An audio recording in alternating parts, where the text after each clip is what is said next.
This is a Glass Box Media podcast.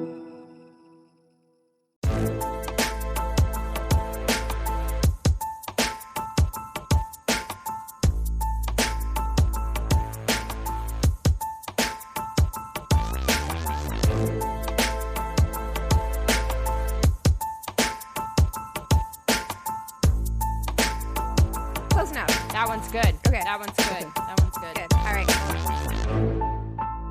Oh, yeah. Here we are. Here we are. Cheers, you guys. This is the weirdest thing. So right now, the three of us are all recording in our respective quarantine zones. This is so weird. We're all in our houses separately. So if the sound is different, that's why. Yeah. We're committed to doing the most random things to never miss an episode. That's right. love you That's guys. exactly right. Commitment. And to be honest, like I needed it. I really did need it because I am so tired of being alone. I put on like a full face of makeup today. I'm like, I'm going to see other human beings. You're like, bitch, look how fancy I still am. Yeah, today was actually my first full day working from home. And it was insane. I'm going nuts. Yeah. I can't imagine those of you guys that have been bunkered down for so much longer. It's a nightmare. I think it's so funny because on our group chat, which is constantly going now, to the point where like I literally had to mute it, and I'm like never the one to mute it. I'm always like, I'm here for it. I'm here for it. I had to mute it today because I was like, holy shit, we are bored. But we are so bored. Anthony and I, like every single night, we've just been playing games. Like we're playing Rummy, we're playing Can't Stop. We're watching. Last night we watched Outbreak. We were like, you're insane. no, okay, no but Outbreak. That's so scary. But Outbreak is so ridiculous that I'm like, I can't even be that scared. Okay. You've got like Dr. McDreamy or whichever one. Which one was Patrick Dempsey? I think that's McDreamy. Yeah. He's in it looking ridiculous. So, oh my God. Well, what about like movies where somebody saves the world though? Like Armageddon. Yeah.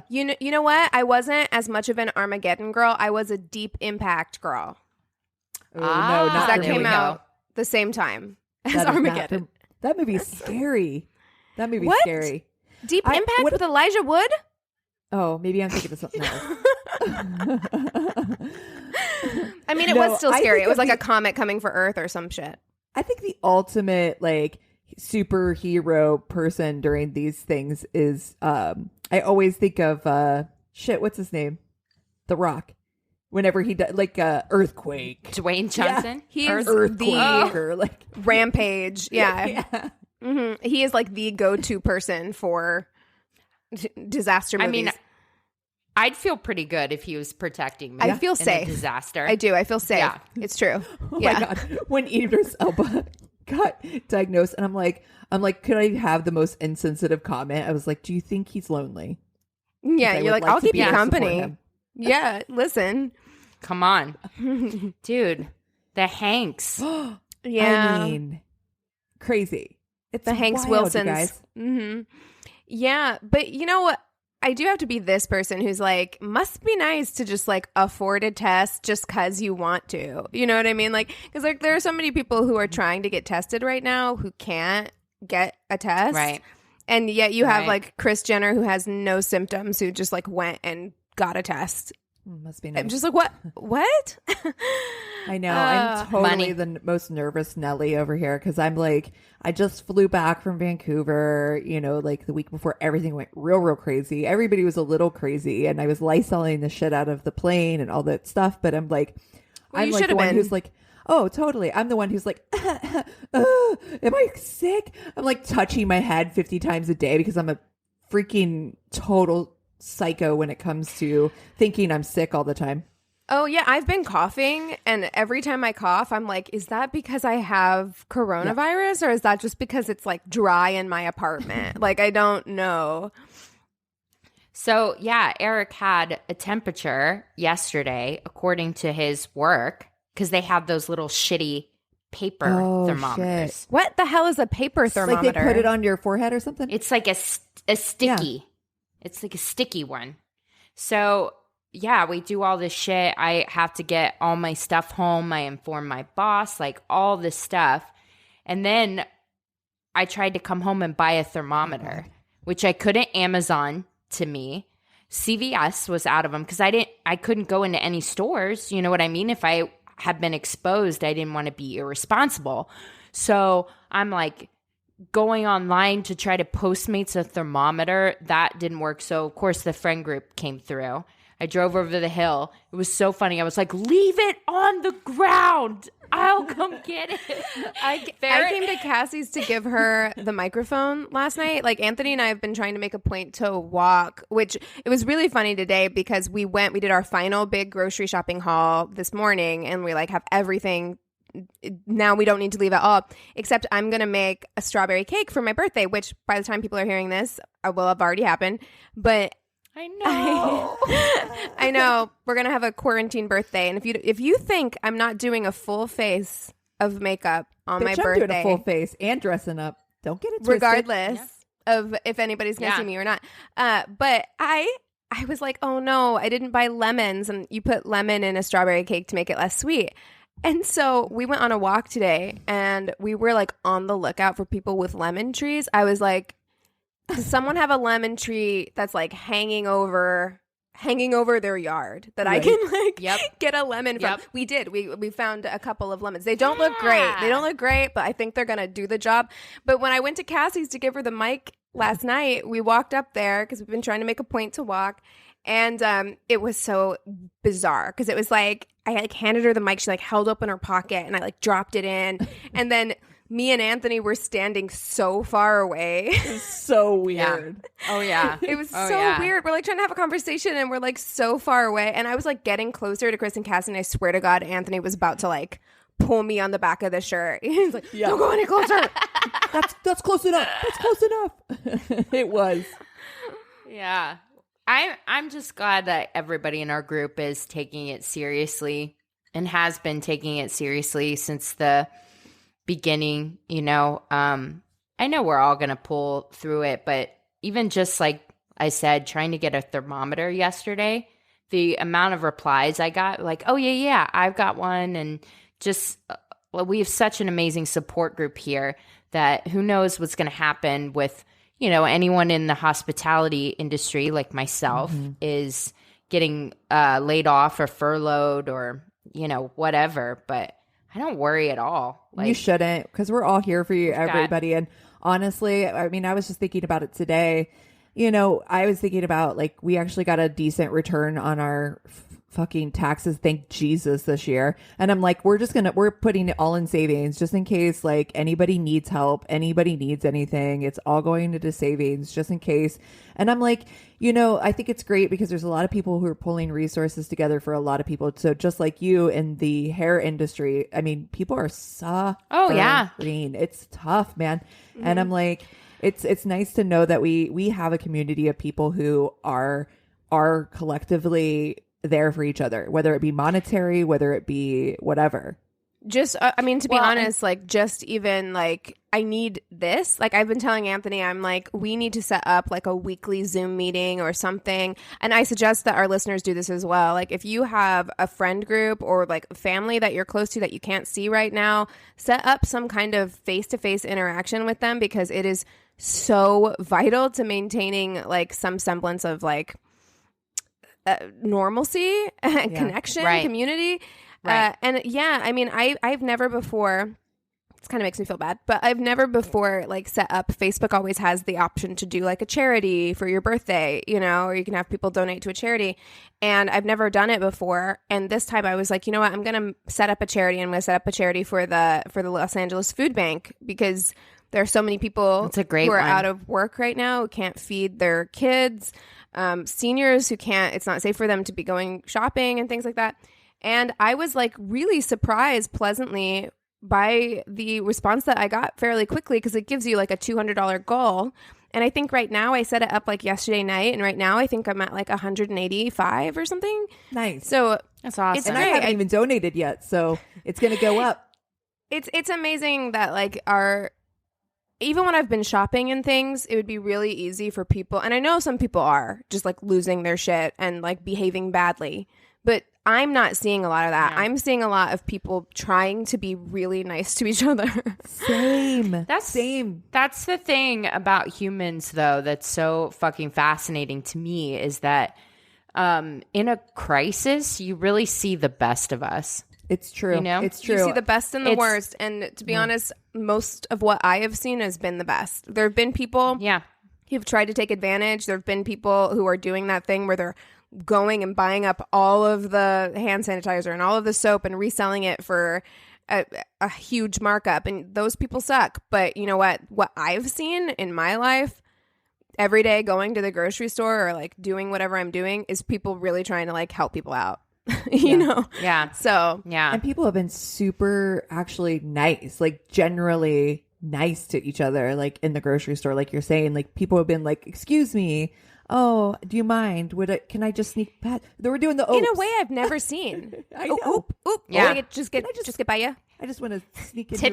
Did coronavirus make everyone Midwestern? Yes. Because I've complained, I think, on this very show about like how grocery stores annoy the shit out of me because like people will just like their cart is right here and then like they're right next to it and you can't get past them in an aisle and it makes me bananas. And people have been so conscious of their space and like other people's space, and people have been so kind, as far as I've seen, for the most part, to grocery store workers and things. It's great. I mean, you know, that part of it, they're working so fucking hard and they're exposing themselves every fucking day. You know, so you gotta be kind. Yeah, no joke. Well, and the one thing that I always think too that I love that my parents have said is that you keep charity close to home. And I think that's reiterated by like how our friend group is like helping each other out. And so if you're connected with people in your community, reach out. There are little ways that you can make a difference to change someone's day or change their life. You know? It's speaking of heartwarming things that are happening during the coronavirus. I just saw somebody posted something about Christmas lights. People are like re-putting up their Christmas lights.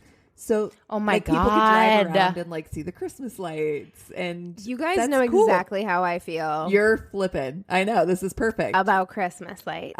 I've heard actually people saw say, that, and I would do Christmas. I saw that and I was actually thinking, I was just like, maybe I should put up Christmas lights around the house. Like, I think in the living room, if we just cover the living room with Christmas lights, there's something about Christmas lights that just make you feel happy and like cheerful. Yeah. You know, I'm like, absolutely. Maybe I need that. I think it's sweet. I think it's really cute that people are doing that.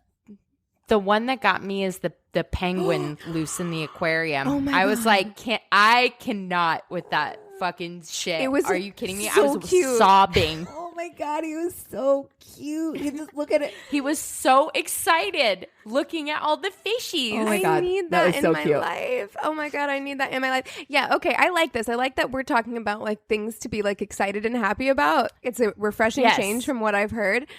Something I'm really excited about and happy about is spending so much time with my cats. My cats are so happy. Like, they're so happy that I'm home, and they're just, and like that Anthony and I are both home, and they're just like the cutest, like cuddle muffins. They're so happy. I mean, and Anthony too. I'm getting to spend like way more time with him. Oh, but you know, that guy. The cats are great. I saw this meme where it was like this dog. It was like your dog. Oh my God, you're staying home. Oh my God, I love it so much. I'm so happy you're here. I'm so happy. And then it's like the cat. What are you still doing here? Why are you in my space? Yes. I genuinely think my cats are happy I'm here, though. No, I agree. I think they're happy. Yeah. They're all up on my work from home stations. They're like fucking with shit, knocking shit over, but in a loving way. Okay, so what else? What other good news have you seen out there? I actually, today was the first day that I really didn't get a chance to look at any fucking news at all. Yeah. Congratulations. Which good for may you. account for the fact that I haven't cried. No, that's not true. I did cry once today. My boss is stressed. Yeah. So yeah, he got me once, but tough times. yeah. Man. That's less than my usual 3 that I've been knocking in every day. So being on your period during a quarantine, I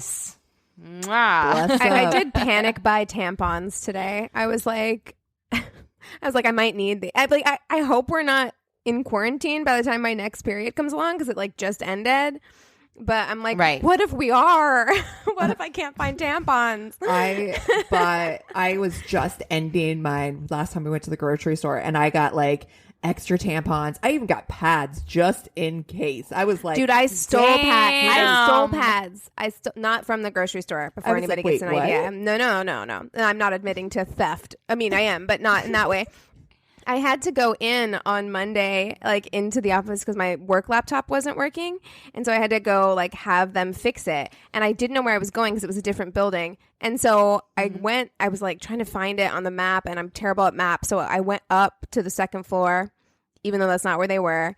And I was like, I kind of have to pee. So I went to the bathroom, and on the counter they had pads, like emergency pads, and I was like, I'm gonna take like 2 of these. Amazing. Yes.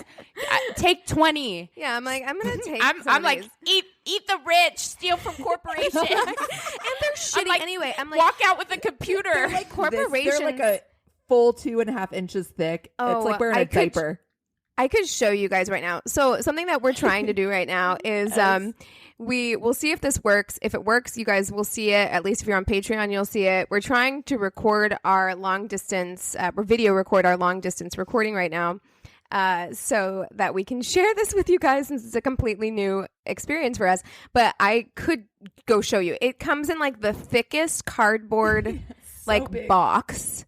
Like a super thick box. And I'm like, you guys can afford to get some Tampax in here. Like, what are you doing? You know what I mean? Yeah. Like, this is a name brand kind of company. You're like, pads these the days are like a millimeter like thick, you know? Yeah, and they're made out of like space foam. That's right. You're like, oh, I have these new Always with memory foam. My vagina fits exactly where it did before. Oh, God. They're definitely emergency pads. Yeah. They're emergency pads. Hey, we're in an emergency situation. Right. So yeah, if we end up quarantined for 2 months, count on me wearing those diaper pads. Do you know what my dad told me to do today? My dad's advice to me. Well, first of all, my mom and dad both said that I should pack everything up, including my baby brother, and come back to Ohio. No, thank you. Because you cannot travel, dude. There. No. We can grow things here too. Second thing that they said, my dad's like, you should buy a bunch of flour and sell bread and pasta out of your car. Oh my God, honey. I'm like, let's hope it doesn't come to that. You know what? Look, I do know how to make sandwich bread. I can do that. So if that is my role in our new post-apocalyptic America, I'll accept that. I accept it. Keegan, let's start an apocalypse bakery. Like, I'm 100% down. How are you guys about baking over an open fire? You guys better start that. Dude, I've been watching that 1700s guy. Uh-oh. I'm prepared. Fucking set. You're prepared. I'm ready is what I'm saying. Yes, exactly. You're so prepared. You know what? I should actually try it on my balcony. I'm like, can I bake on your bread? Balcony? On your grill? That's all I have. I'm not trying to go downstairs, okay? I'm not trying to expose myself. But I'm like, on the balcony, could I put a grate down, put some fire underneath it? How long would it take bread to bake? Probably a long time.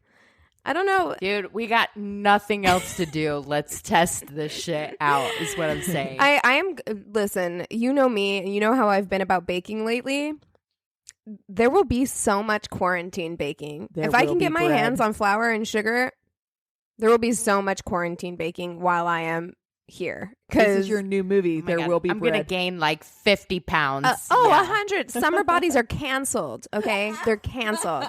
Totally canceled. We're not doing that now. I mean, that is the name of the episode because I legitimately believe that in my heart. It's like I just needed an excuse to eat what I wanted. I mean, and this is giving it to me. Maybe I'll fit into my wedding dress. We'll see. We'll see what happens. Let's be honest. I can't even order, like, there is no meat to be had. I can't find shit. I couldn't find any ground beef.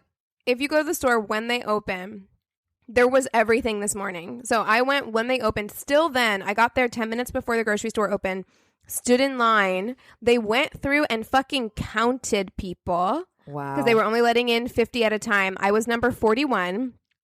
So I got in the first wave of people.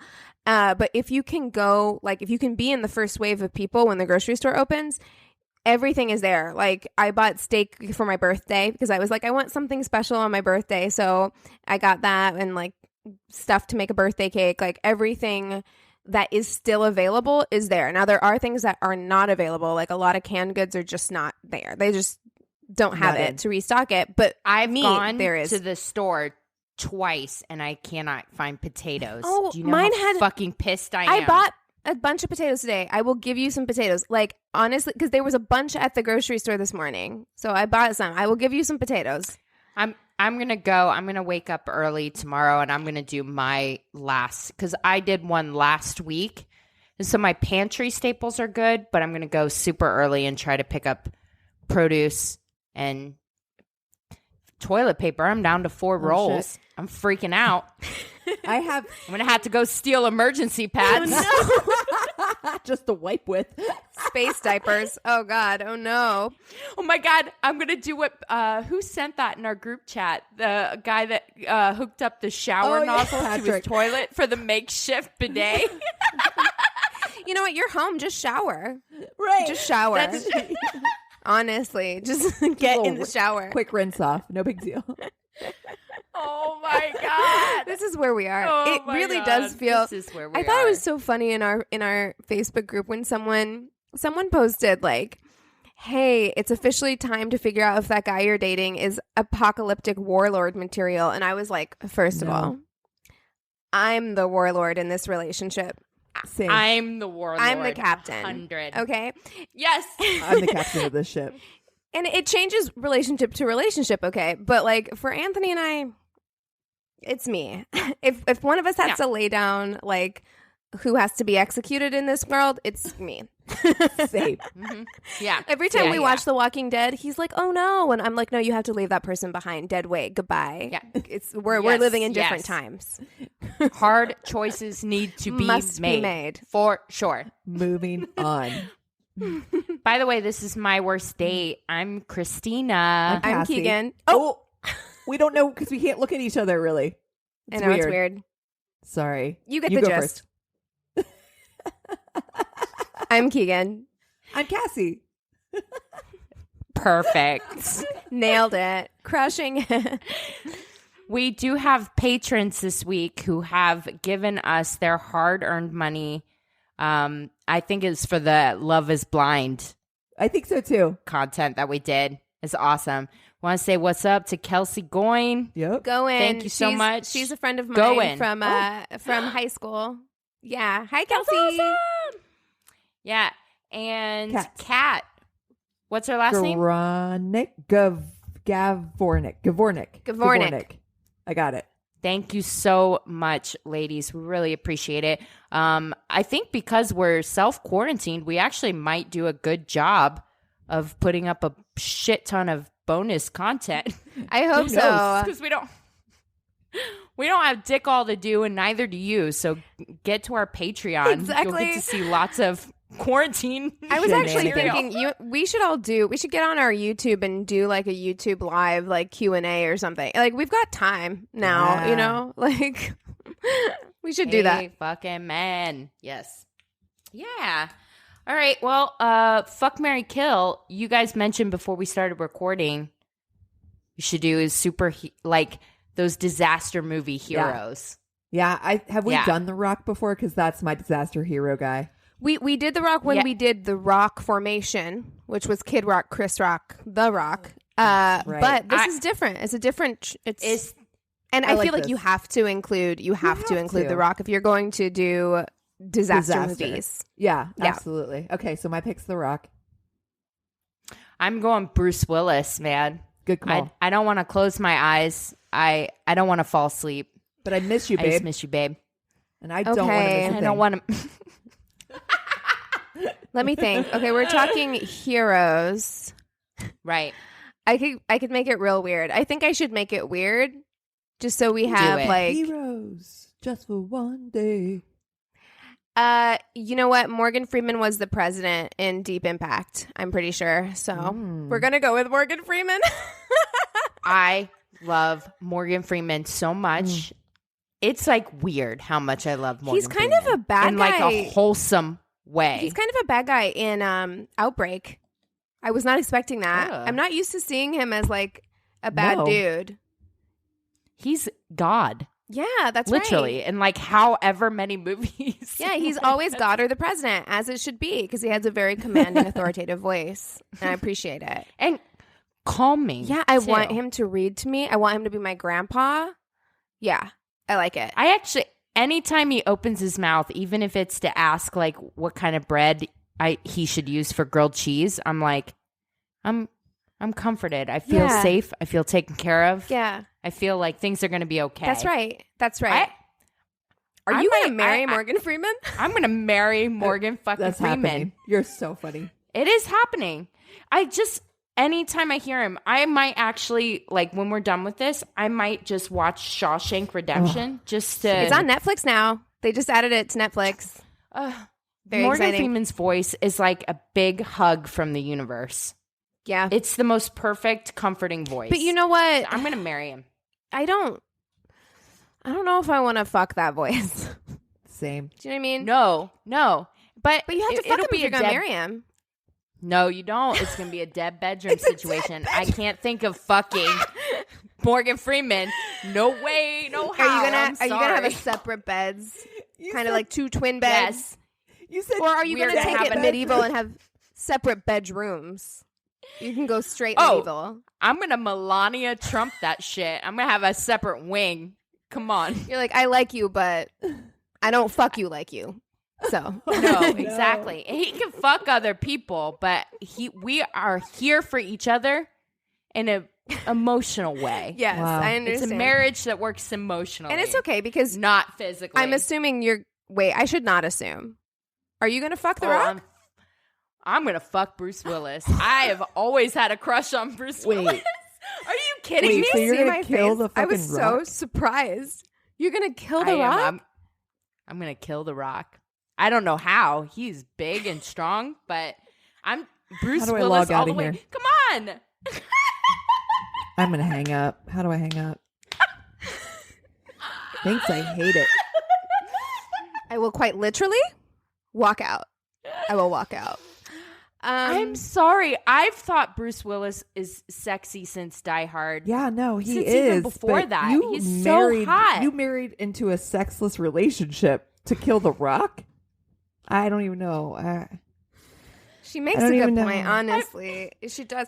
I mean, and like Bruce Willis, he does have like a sex appeal. This is kind of going off on a side thing, but like what happened to dudes being able to be like bald and still hot? Because like that's a thing we don't do like at all. Two of these guys are bald. Two of these guys we're talking about are bald, and they're hot. Yeah, but I mean, even when Bruce Willis was like now Bruce Willis, it feels like he's bald by choice, like he shaves his head. But even in like Die Hard, he was balding, and it was like fine. Yeah. Like everyone was just like, yeah, it's fine. What happened to that? Yeah, just saying. It's just something I noticed. I'm like, not after the 90s, we were let's be honest. Yeah, that's Bruce true. Willis can pull it off. You know how I feel about bald guys. Yeah, it's we do. True. Again, it's true. with you dating like the most guy with like the most hair, who's not. Yeah, he's got bald a full wall of hair. Soon. Yeah. I love his hair. So I think that I know what I'm going to do. I am going to marry The Rock because, boy, he's fucking hot. I could feel like he's smart. I could carry on a conversation with him. He is going to save me in this apocalypse.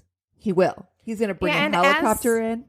Mm-hmm. Yeah. Mm-hmm. As we discussed in our last rock formation when we did this before, he makes no secret of the fact that he likes going down. Yes, that's going to be good. He's a fan. I do feel bad. You're like, I feel guilty, but I just think Morgan Freeman, if he makes it through the apocalypse, like people would elect him leader because he's so wise, and I would get to be the leader's wife. You would be queen. You would be queen, whereas The Rock would be muscle. Like, he's not going anywhere either. He would. Like, he's gonna exist, and like you'll be fine. You'll be set up like as The Rock's wife as well, but you won't be the leader's wife. Yeah. Let's be clear. I do think all three of these people would actually make it through. Yes, 100%. And I actually think that you would make it through with them if you were their partner, because Morgan Freeman, it's going to be more of like an intellectual, like he's going to take you through, right? He's going to find a way out. Like diplomatic. Right, yeah. But he actually might find the cure. Yeah, he's going to do that for you. But Bruce Willis and The Rock are going to helicopter they are going to shit. physically protect you. Like, you will be safe. I am going to physically fuck Bruce Willis because he hot. I agree. He is hot. Mm-hmm. And I am going to friend. I'm looking at you, Christina. Friend. I'm going to friend. It's happening. You can't tell me not to. Oh, yeah. Because no one can kill Morgan You absolutely cannot. I think you can grandpa him. Yeah. That's what I'm going to do. I'm going to friend him. I'm going to grandpa your husband, Christina. It's understandable. It's fair. It's fair. It's what must be done. It is fair. So I think I am actually going to, and I'm surprising myself a tiny bit here, I think I am going to marry Bruce Willis. Ooh. There's something... I fucking knew it. Yeah, I don't know. There's something about him that just seems very mature. It feels like... Anthony just walked in the room, so now I feel uncomfortable having this conversation. Anthony Pekin, say hello. Awkward. Say hello. Hi. Let's see Anthony. Hi, Anthony. Hi, Anthony. Oh, my God. But yeah, there's something about Bruce Willis that I'm like, I feel like he... I feel like Bruce Willis, okay. I feel like there's something mature emotionally about Bruce Willis. Like, I like the way that he handled his breakup with Demi Moore and his relationship with Ashton Kutcher. Yeah. I'm like, this is good. I think you're a good dad. I think that you are like emotionally mature. You're going to treat me like an adult. You're going to help me through this apocalypse, but also you're going to know what I'm capable of. You're not going to have to like carry me through it. Right. You know what I mean? Exactly. He's not going to baby you. That's right. But he's going to expect like a partner. That's right. Yeah. I might save him once or twice. It'll be like a good give and take relationship. So I'm going to marry him. Yeah. I am going to fuck The Rock. Because he's The Rock. Because. I mean, I'm kind of jealous of the two of you, if I'm honest. You chose this. I want to fuck The Rock too. You chose this Barrett or whatever. That's true. Bartlett or whatever his name is. Barnett. Can I like hit up The Rock on the side? Morgan Freeman wouldn't mind. You know, he probably wouldn't. He's tired. His bedtime is 8 p.m. He's like, it's fine. He eats it's dinner actually fine. What you do after 8 p.m. is your business. And he'd say it in that voice. Oh, he really would. Morgan he Freeman. really would. Yes. Okay. Yeah, that's fine with me. I'm willing to share. That's okay. I mean, it's Cassie's husband, so you have to ask her. But I don't feel weird about this at all. It's totally okay. Now, here is the point where we usually take 5. Okay, so let's do that, but let's bring our guys in and do something for Patreon. Okay, then the guys need to come in because I am going to, I'm actually going to go refill my beverage. Oh, Chris just did that for me. Yeah, and I probably have to turn on the lights and because the sun's going down and stuff. So okay, and so we're going to take 5 and come back with stories. Okay. And we're back. Yay!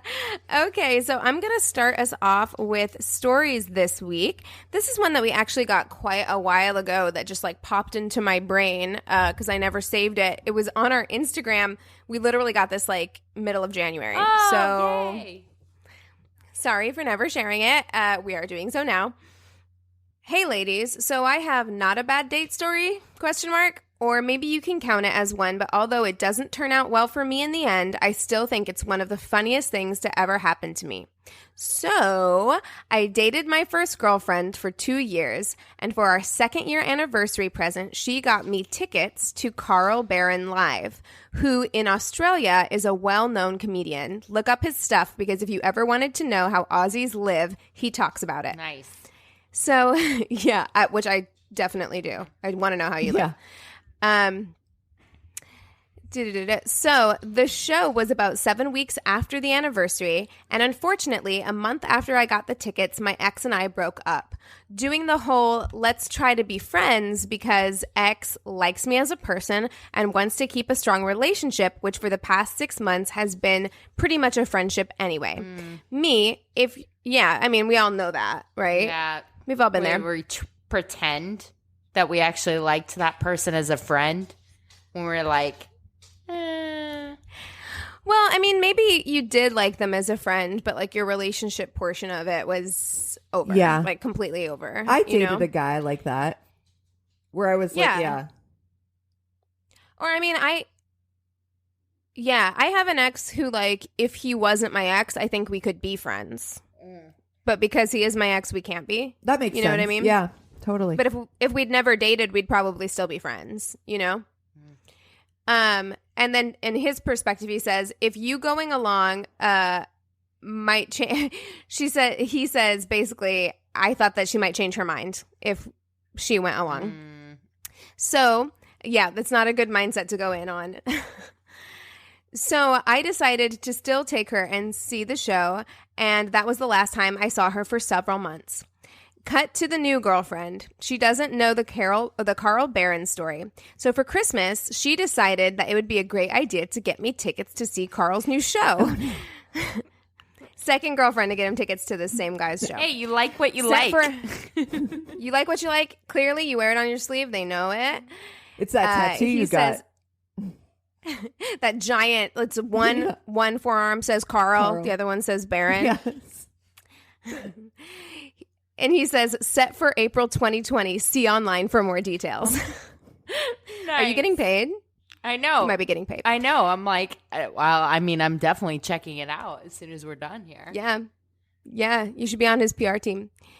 I held back my laughter. Wait, is this story from Carl Barron? Yeah, actually, it's his alias account on Instagram.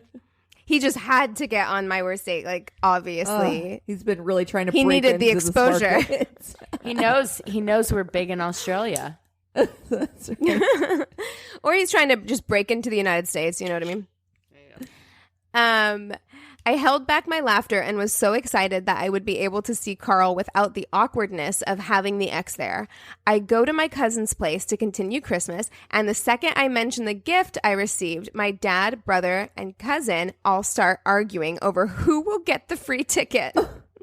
So he's basically saying that, like, because the last relationship broke up, that this relationship is going to break up because she got him tickets to come see the show. Awkward.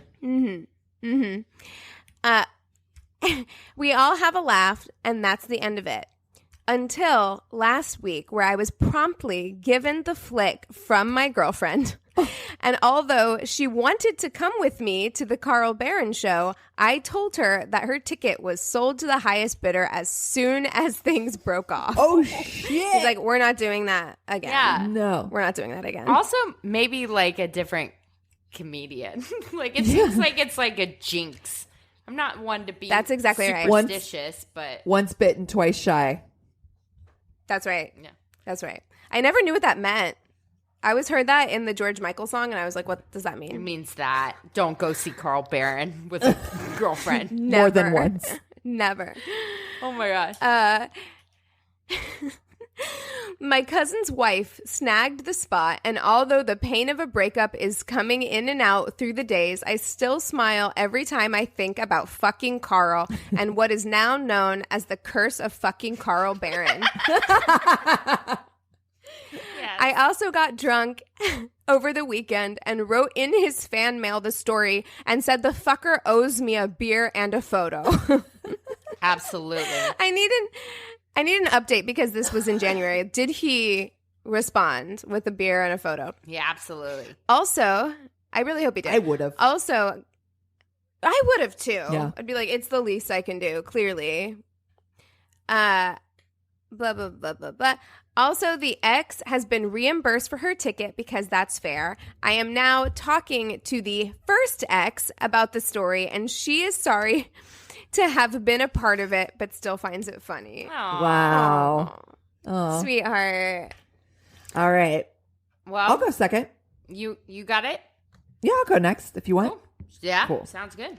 Oakley dokley. Oakley. All right. All right. This one is from one of our favorite places, Single Society. Yes. Says, I love. Okay. One dreary afternoon, I arrived at a local sushi spot to meet Neil, a beguiling gentleman with a nicely sculpted physique whom I'd been chatting with via Bumble for the greater part of a month. Beguiling. Right? Wow. Neil worked in finance along with every other dude in New York City and could never commit to a date because his job was simply, quote, too demanding. But alas, a date was set. Upon arrival, I was pleased to see Neil's physical appearance was indeed every bit as enticing as his profile, but I was slightly taken aback by his venue choice. This sushi restaurant in particular looked more like a takeout joint or someplace where you would just pop in and grab a quick cheap lunch in the middle of a workday. It certainly would not be my first choice for a first date, but I digress.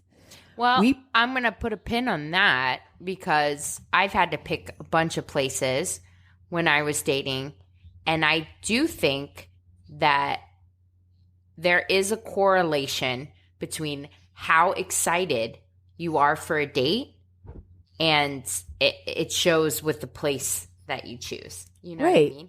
So if you pick a place like this, what are you trying to send? Like, what's your message here? I'm saying, like, I don't have anything else to do on a Wednesday night, and I'm caught up on Schitt's Creek, so I'll go out with you. Well, yeah, but this is the thing is that he picked this place, and he has been like, oh, it's been so hard for him to get set up. So finally. That's what I'm saying. He's saying to her is just like people, and you've said this before too, where it's like people will tell you. Yeah. They'll show you that you're a priority or that you're important or that they're excited. If they're excited about you, it's not about expensive, but they'll choose something unique. They'll put some thought into making a plan. Right. This does not feel that way. Right. That's exactly it. Because to me, I'm like, okay, it's a hole in the wall place. To me, that doesn't necessarily say that he didn't put thought in it or that it's not good. Because sometimes people they'll take you to somewhere where you're like, oh, this is really unassuming or it doesn't look expensive or whatever. But it's like one of those like, oh, I know it doesn't look like much, but trust me, it's amazing. Exactly. You know, like. Oh my God, this is actually the best sushi, like voted on. Hole in the wall. Yeah, exactly. Right. So. But if it was just like, I'm going to take you to Subway, then I'm like, sir. Bitch, we ain't eating fresh tonight. No, not today, sir. Not today. Well, just take a 6-inch spicy Italian on... on the honey grain or whatever. All right. We posted up in a... Not in these times. Not in coronavirus times. Do not take me to a Subway. No, I don't think so, sir. No one wants that twice touch meat. Oh. Damn. I don't care how good of a sandwich artist you are. Damn, if we didn't already have a name for this episode, it'd be twice touch meat.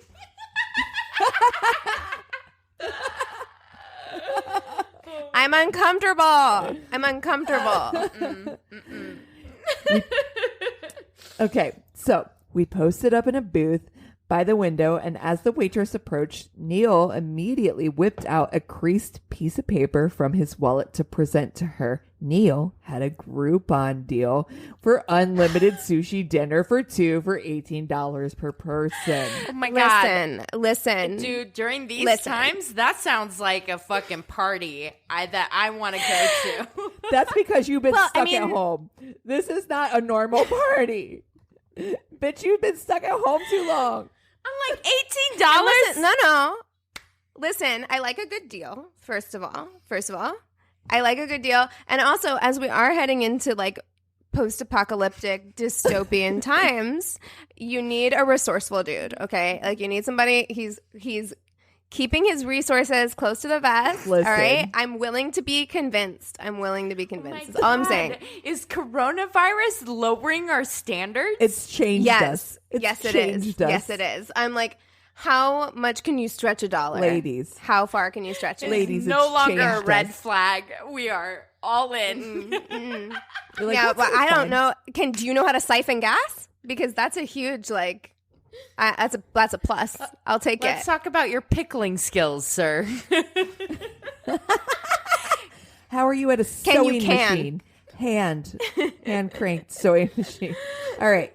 So, though I thought it was a little tacky, I had to remind myself that dating, especially for men, can get quite expensive. So any efforts to make the process more economical should not be subject to judgment, especially from someone like me who carries a $1,200 handbag but makes rent by the skin of her teeth.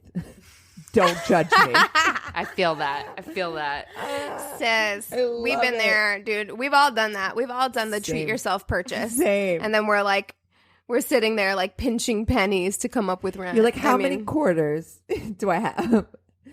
Overall, the date was relatively pleasant. Perhaps I've had better, but I also have had worse. At the end of our mediocre all-you-can-eat sushi meal, we decided to make plans for the following week for a second date. But again, hey, it was all you can eat for $8. I'm like, where is this place? I fucking love sushi. Manhattan. I make them like, I mean, it might be worth it for me to drive to Manhattan from LA. Maybe Manhattan. Unless the story ends up in the hospital. Okay. Is this story going to end in the hospital? Because it might not be worth it, Christina. I'm just saying. $18 for fish? I'm worried. Yeah, it's New York. True. I mean, they're close to fish, you know? So, but again, Neil's job proved entirely too demanding to commit to a date. After several weeks of setting a date, postponing the date, canceling last minute, then starting the process over again, I had it. I gave Neil a piece of my mind, informing him that many people have demanding jobs and families, yet still manage to not become a complete slave to their work. Who has the fucking time? Like, literally, who has the time for all that rescheduling and shit? No, we have one life to live, and I swear to God, this is always, always, always true, is that you make time for the things that you want to do. Yeah. In other words, she says, in other words, you're not that important. Yeah. After telling him I was sick of being indecently blown off at the last minute, I got ready to erase his number and move on with life as usual. And then he sent me this nugget of gold. It states, "Oh, honey. Oh, no." Quote, "My life is never ending. I basically sold myself to a company. I'm going to show you something. This is something I don't like doing, but it will help you understand." Screenshot is, we can't, it's on whatever, so can't actually see it, obviously. It's a bank account showing that he has $45 million in it. Okay. Sir. And then... Sir, for one. Why are you taking me on a Groupon date? Why are you taking me on a Groupon date? Two, how are your Photoshop skills? Okay. Facts. I don't believe you, sir. No. I do not believe you. Also, even if it is true, eat the rich. That's so gauche. It's so gross. You're right. You are right. It's so gauche. To like, I have so much like anger about this because it's like people that are more well off. Because I dated a couple of people who were very financially secure or who were wealthy, and that was their thing to make problems go away, was to throw money on it or be like, "Oh, I'll take you out someplace really fancy," or whatever. And it's like, no, how about just take a moment of your time or something? But this is the thing. He didn't valuable. even throw fucking money at it. He threw a Groupon on it. That's the fucking problem here. I mean, honestly, because I was about to say the same thing as you, Christina, where I was about to say, like, it might sound good in the beginning, and as much as we could joke about being like, oh, yeah, like, that would be nice, like, who cares about his personality, whatever. But in the long run, there's 0% chance that I would want to live with somebody like that, first of all. And then secondly, if you are, honey, you better be taking me. Yeah. You better be flying me to across the world for dates. Like, what are you doing? Like, if that's all you have to offer, then make that shit worthwhile. If you're not even going to give me like your attention. And if you got $45 million, honey, quit your job. You clearly aren't living life. 45 million up. Move on. Move out. Yeah. Oh, how much money do you need? Like the hoarders of money. I'm just like, I don't understand this. If I got $2 million, I'd dip. Are you kidding me? If I fucking If I won the Mega Millions and I got like a couple $1,000,000, I'm quitting my job. I'm fucking traveling. I'm living my life because it's too short. That's right. Like, you got 45 million? If I have 45 million, our fucking friend group is set. That's how it goes. Because I'm like, God, I've always said, I'm like, if I had $1 million, honestly, like, I would be good. I really would be. Because you put money in the bank, it makes money. Unless there's a global pandemic and the stock market crashes or whatever. Put that shit under a mattress. Like that would ever happen, Christina. Oh, come on. Be realistic. It's a Democratic hoax. But Wow. but no, I'm just saying, I'm like, $45 million. Yeah, like, quit. What are you fucking doing? What are you doing? This is ridiculous. He's making this shit up. He's making it up. That's okay. So he says from his text, that was last year's bonus. I get paid because of expectations. That's why I'm always working. Fuck it's not you. that I'm blowing you off. I'm not. I'm literally always working. This little fuckstick wants me to believe he made 45 million last year as a bonus. As a Christmas bonus. Oh, fuck you. But used a fucking Groupon. I'm done. Is that the best? Oh my God, that story cracks me up. That's terrible. So mine is a compilation that I've gotten. Oh, I'm excited. From Reddit that amuses me. What does it say? What does it say about my brain? That when I think of a compilation, I immediately think of porn. Wow. That is not. That's where my brain goes when I'm like, a compilation. Yeah. Keegan, like, I'm all interested. Face shots. Well, what are you watching compilations of? I mean, I think of music. Now that's what I call music. Thank you. That's what But now I'm thinking porn. I'm not mad about it. So I'm just saying. Anyway. We have been home too long. Way too long. And sometimes at noon when your boss has been an asshole, you got to rub one out. So there you go. You do what you do. You do what you do. We're getting by. Okay, so this is just titled Bad Dates. Great. Okay. So I've been using online dating for a year or so, and it's time to talk about bad dates. Here are the worst. Amazing. Number one.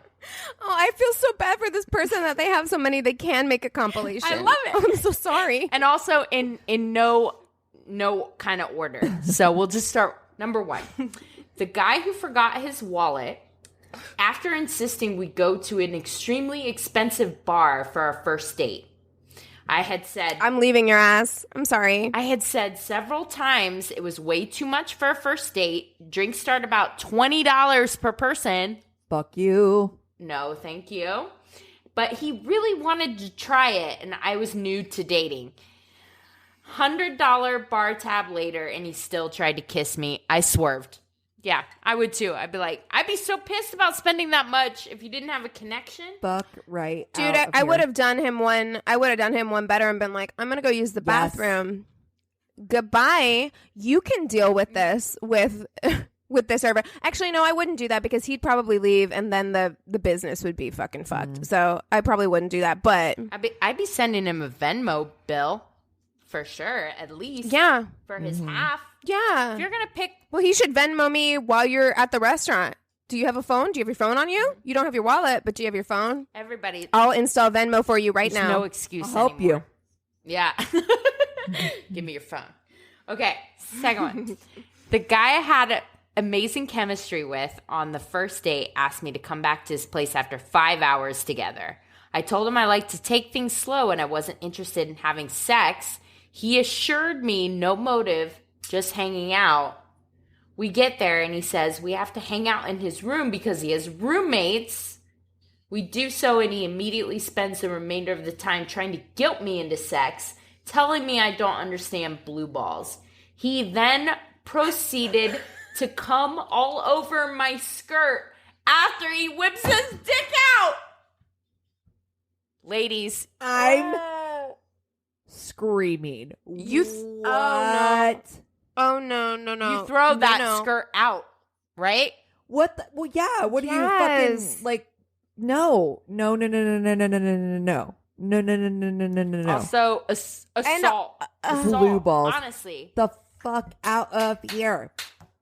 Also, blue balls, not a thing. First of all, not a thing. Secondly, is there anything in the world less attractive than a man trying to guilt you into sex? Fuck. no. A man begging for sex is probably the least attractive thing I can think of. Right. Like, it's so gross. Fuck. It's the worst. No. Disgusting. Second most, second least attractive thing would be sick guys. Sick. Guys who have like a cold or something. Ugh.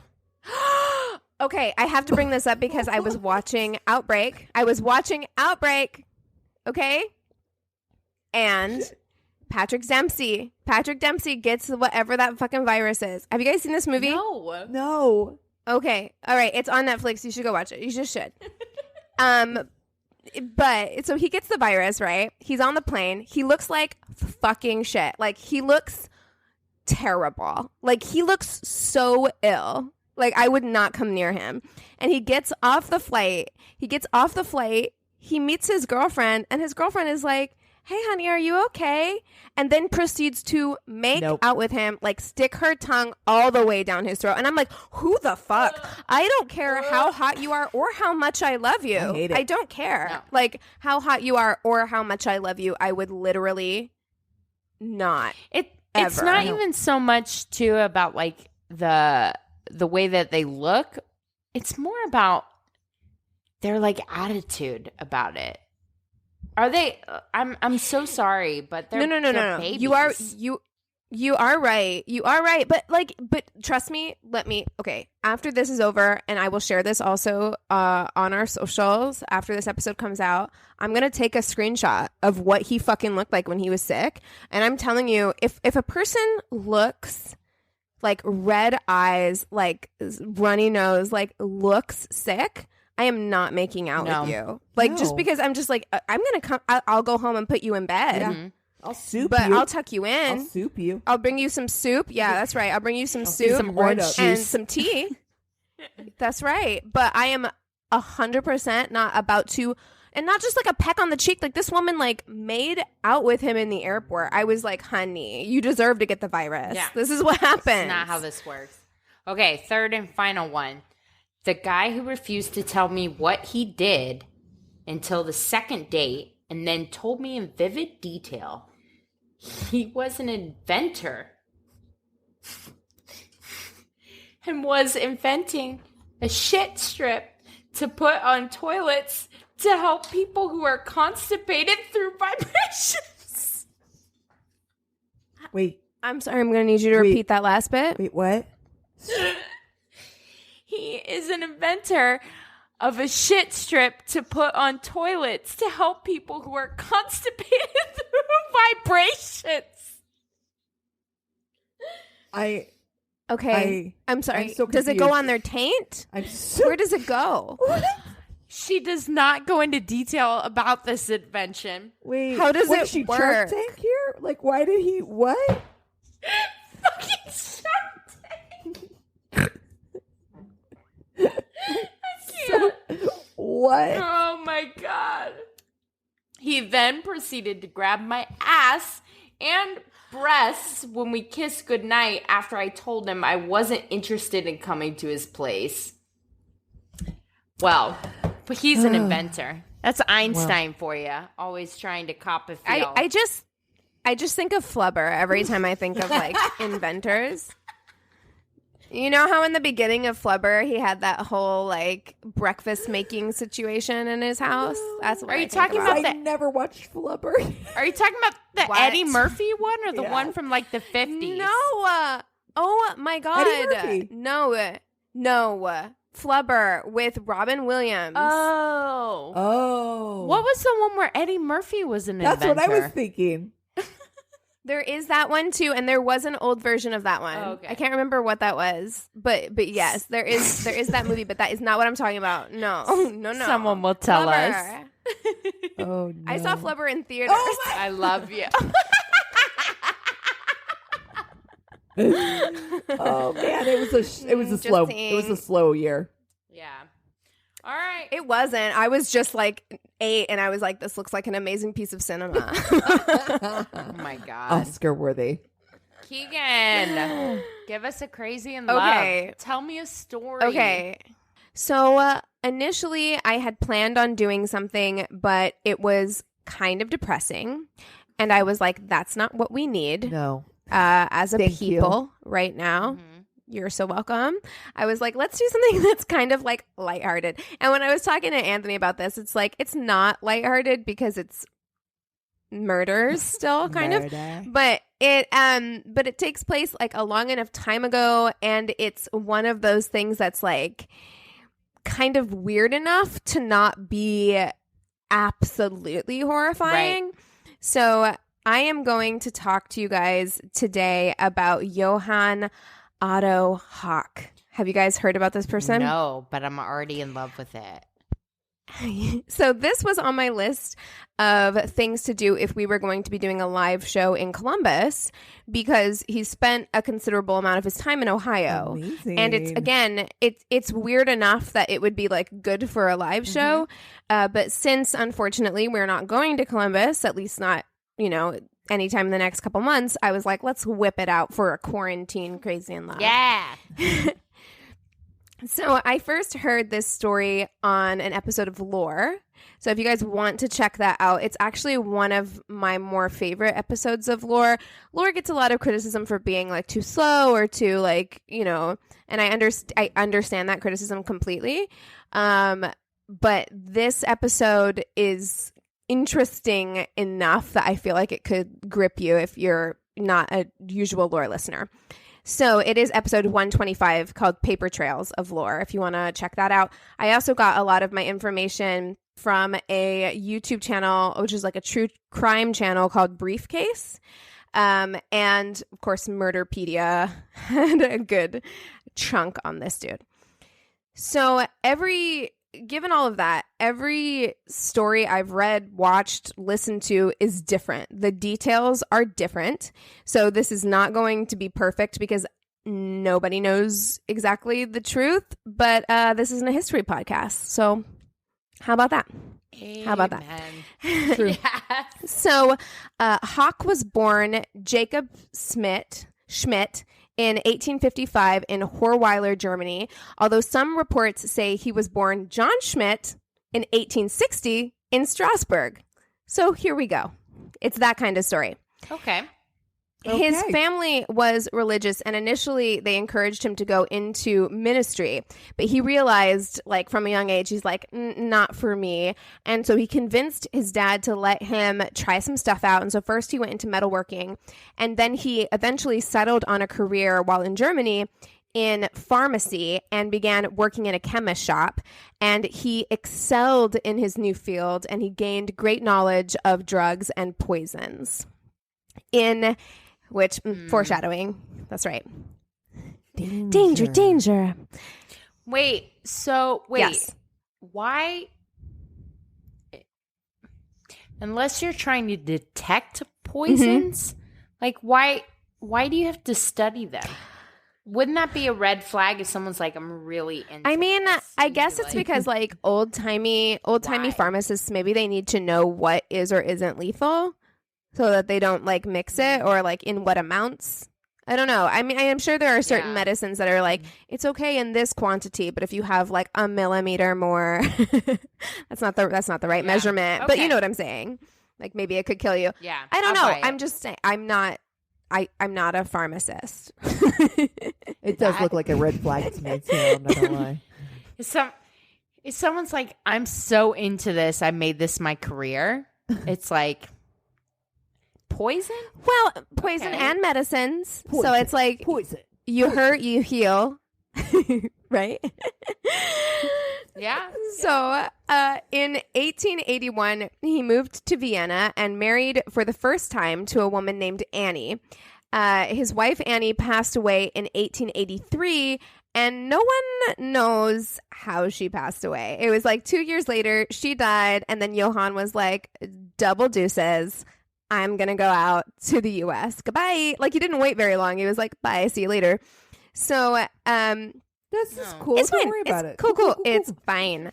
So he comes to the U.S., and while on the ship, he meets a young immigrant girl who he marries, and he marries her like as soon as they arrive in the States, and then she dies 2 months later. How? We don't know. That's interesting. Once again, we don't know. These facts became more relevant later. When people were looking back on his history, they were like, that's weird. It's strange that young people just dying left and right very soon after marrying meeting you and this 2 person. months. 2 months. Yeah. So he ends up settling in Chicago, and he works at a meat packing factory. And while he's working there, he meets and marries a woman named Christine Ram. And the couple end up having 3 kids. But Johann is like, I do not want to work in a factory anymore. It is fucking exhausting. I'm tired. It's hard work. My passion is poisons. My passion is easy money. So I'm going to dip on my whole fucking family. Like, so he's with them for 4 years. And then he's like, time for me to move on. You understand, Christine. Goodbye. Yeah, exactly. So he leaves. Actually, she probably like ends up being like the winner in this. You are situation. correct. Probably. You are absolutely right. Yeah. Because, I mean, yeah, he doesn't kill her. So Yeah. in 1891, he changes his name to Jacob Huff, and he moves east. There, he opens a bar, but he legit sucks at business like so hard that his bar isn't doing well. Like a bar in the late 1800s. I feel like you can do the bare minimum. He's probably like talking to people about like fucking poison and stuff, and they're like, I just want like Exactly. Jack on the rock. He's like, let me tell you exactly how to poison bummer. somebody. And they're like, I'm not here for that. I just wanted to tell you all my troubles of being like a child laborer. All I wanted. The person is like 12. I was here for a shot of tequila. That's all I was here for. Thanks so much. Yes. But yeah, so his business isn't doing well. So he's like, you know what I'm going to do instead? He's like, this is all way too fucking hard. I'm just going to start conning women out of money. I'm going to start taking out Lonely Hearts ads in the newspaper, finding women who have lots of money and stealing their money. That's going to be a lot easier. I'm going to marry a woman who's got like a bunch of money. So he starts doing that. He takes out Lonely Hearts ads in the newspaper, and he marries approximately 6 more times between 1891 and 1895. So some... That's a lot. Whoa. 4 years. That's more than That's one right. a year. Oh, honey. Oh, we're about to get... It's going to get intense here. It's going to get real intense. How long Yikes. have you been Okay. planning your wedding? No time. Like, some of these stories are so crazy. Like, so I'm not going to get into a lot of the individual victims here, but if you want some of that information, go listen or watch the Briefcase YouTube episode on it, or they also list the victims on Murderpedia and on Wikipedia. But there are some of these victims, literally, he knew them for like a day. And they get engaged like the next day, and they get married like 3 days later. Yeah. Yes. No. They're on like old timey Love Is Blind. 100. Oh, shit. 100. They're like, you like to read books? And all of these books, really? And all of these women are like in their like middle aged typically. So they're like, please marry me. Yeah. You know, it's like, yes. So, he gets married 6 more times in that time frame. Some of his brides die mysteriously, and some he just steals all of their money and then leaves them penniless in the middle of the night, moving to the next town and changing his name, because this is the late 1800s, and you can literally just like walk to the next town and be like, my name's Jacob now, and people are like, okay. That's sounds good. Sounds right. It's like 3 miles Exactly. away. And they're like, well, you look like a Jacob. It's fine. Like, it's fine. So in early 1895, Janet Spencer, one of Johann's, I keep saying Johann's, but it might be Johann. No, it's Johann. It's got to be. Right? One of Johann's abandoned brides, she goes to the police and she says that her husband, who introduced himself to her as C.A. Calford, had eloped with her, stolen hundreds of dollars from her, and then abandoned her. So Johann was arrested, but somehow he was able to talk himself out of any charges, and he was released and he skipped town like ASAP. He was like, goodbye, out the door. So he then went to, and this was confusing to me because most of the things I read or watched or listened to said Wheeling, West Virginia, but some places said Wheeling, Ohio. So it was a little confusing. But well, it's right on. Is it on the border? So Wheeling, West Virginia is like right on the border of West Virginia and Ohio. But it is in West Virginia. Okay. So he went to Wheeling, West Virginia, and he started taking out Lonely Hearts ads there in West Virginia. And before long, a wealthy widow named Caroline Hawk, she replied to one of his ads, and after a very, very fast whirlwind courtship, they got married in April of 1895. So the service was performed by Reverend Herman Haas, and even though this reverend, he took an immediate dislike to Johann. He was like, that guy looks shady. He told Caroline, he's like, he seems shady. Maybe don't rush into anything.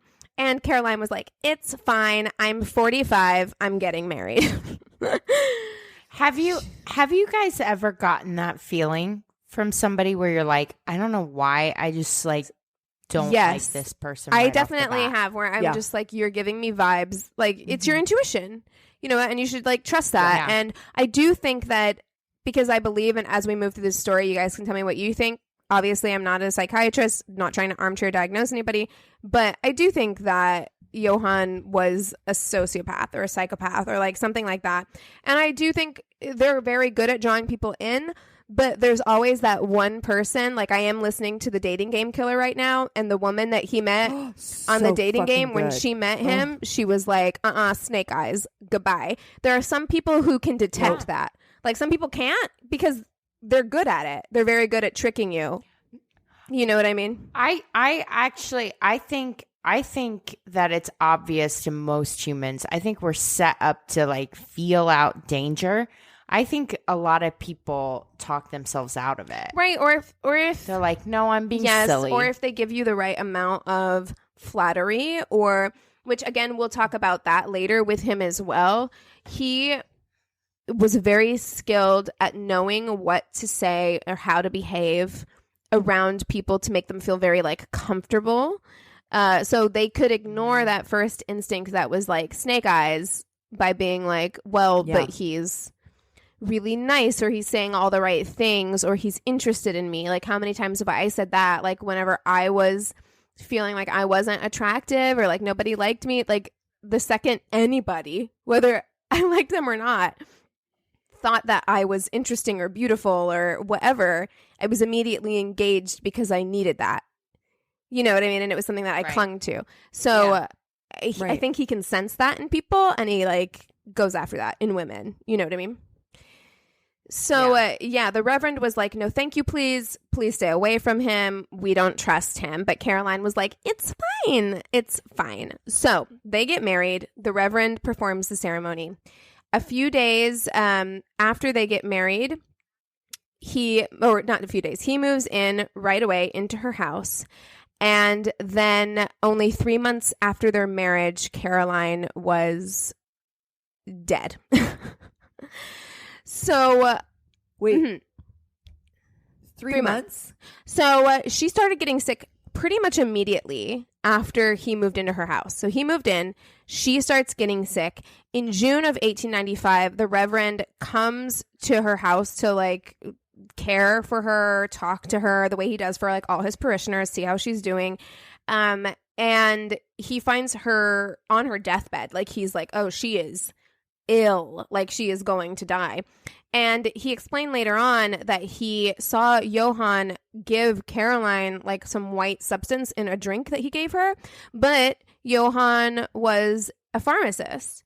And so the Reverend was like, okay, maybe that's just medication, aspirin. Right? Like he's just giving her something to like make her better. But then literally 3 days after the Reverend went to go see her, she died. So, and she'd been otherwise healthy. We have way too many forensic files now to fall for this shit. Right. Yeah, but like, you know, 1895, they didn't have shit. They were like, well, you know best, I guess, you know. Yeah. Looks like a suicide to me. So she was buried the following day after she died. They buried her right quick. And Johann immediately after that collected the life insurance, sold her house, closed all her bank accounts, and disappeared. Of course. And then the day after she disappeared, so the day after she was buried, Johann... Oh, sorry. So the day after she was buried, the police found on the banks of the Ohio River Johann's clothes, his silver pocket watch, and a suicide note. And the police were like, yeah, he was super depressed after his wife died, and he just walked into the Ohio River and killed himself. Case closed. Nothing to worry about here. Yeah. No, it sounds totally legit. So they went into the river and they searched, but they couldn't find Johann's body. Surprise, surprise. But good old Reverend Haas was like, I think this shit is suspect. Suspect as fuck. Nice. And he didn't believe that Johann was actually dead. So the day they found Johann's belongings beside the river, there was also a report that Carolyn's grave was disturbed. And so Reverend Haas was like, that seems weird. So he went to the police and was like, maybe you should open an investigation. And the police were like, no, we're good. They were like, this seems like work. Actually, it's fine. Don't worry about it.